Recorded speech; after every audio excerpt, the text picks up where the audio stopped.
ചെയ്തിട്ടുണ്ട്. മണിച്ചേട്ടനൊക്കെ സ്വന്തം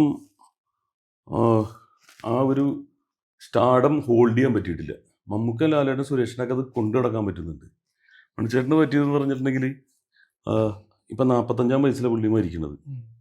സത്യൻ മാസ്റ്റർ വരുന്നത് 45-ാം വയസ്സിൽ അഭിനയിക്കാൻ. അപ്പം മണിച്ചേട്ടൻ ഇനി എന്തോരം റോളുകൾ ചെയ്യേണ്ടതായിരുന്നു. ആ സ്റ്റാർഡം അങ്ങോട്ട് വന്നു കഴിയുമ്പോൾ ഞാനാണ് എല്ലാം എന്നുള്ളൊരു സംഭവത്തിലേക്ക് വന്നു കഴിയുമ്പോൾ ആര് പറയുന്നതും കേൾക്കാൻ തയ്യാറാവില്ല. ഒരാളിത് പറഞ്ഞിട്ടുണ്ടാവില്ല. ഞാൻ ഇവിടെ പറയുന്നത് അദ്ദേഹത്തിന് ശരിക്കും സംഭവിച്ചതാണ്. അപ്പോൾ അദ്ദേഹത്തിന് ഉപദേശിക്കാൻ എല്ലാവർക്കും പേടിയായിരുന്നു. നല്ലത് പറഞ്ഞു കൊടുക്കാൻ ആളുണ്ടായിരുന്നില്ല. അതാണ് ഷൈൻ്റെ കൂടെയുള്ള ഒരുത്തരുണ്ട്. അവനെ വിളിച്ചിട്ട് പറഞ്ഞ്, നീ കൂടെ നിൽക്കുമ്പോൾ നല്ലത് പറഞ്ഞു കൊടുക്കുക. അവൻ നല്ലത് പറയുന്നവനാണ്. എനിക്കും പരിചയമുള്ളതാണ്. പാച്ചു എന്ന് പറയും. ഞാൻ ഇന്നലെ പാച്ചുവായിട്ടായിരുന്നു സംസാരിച്ചുകൊണ്ടിരുന്നത്. അനീഷ് എന്ന പേര്.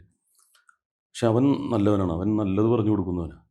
അപ്പോൾ ഒരാളെങ്കിലും നേർവഴിക്ക് നടത്തിയിരുന്നെങ്കിൽ അന്ന് മണിച്ചേട്ടൻ നഷ്ടപ്പെടില്ലായിരുന്നു. അപ്പോൾ അതാണ് നമുക്ക് നമ്മുടെ സക്സസ് ഹോൾഡ് ചെയ്യാൻ പറ്റണം. നമുക്ക് പരാജയം നമുക്ക് കൊണ്ടു നടക്കാൻ പറ്റും, കടിഞ്ഞും പിഴിഞ്ഞൊക്കെ.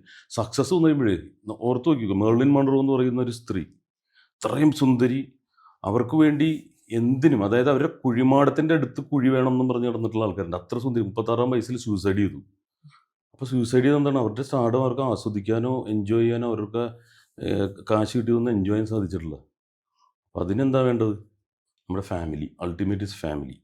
നമുക്ക് നല്ലൊരു ഫാമിലി ഉണ്ടെങ്കിൽ, അതാണ് ഞാൻ പറയുന്നത്, അവരുടെയും നാട്ടുകാർ എല്ലാവരും നമുക്ക് സന്തോഷിപ്പിക്കാൻ പറ്റില്ല. പക്ഷേ നമ്മുടെ ചുറ്റുപാടുള്ളവരെ വേദനിപ്പിക്കാതെ ജീവിക്കുക.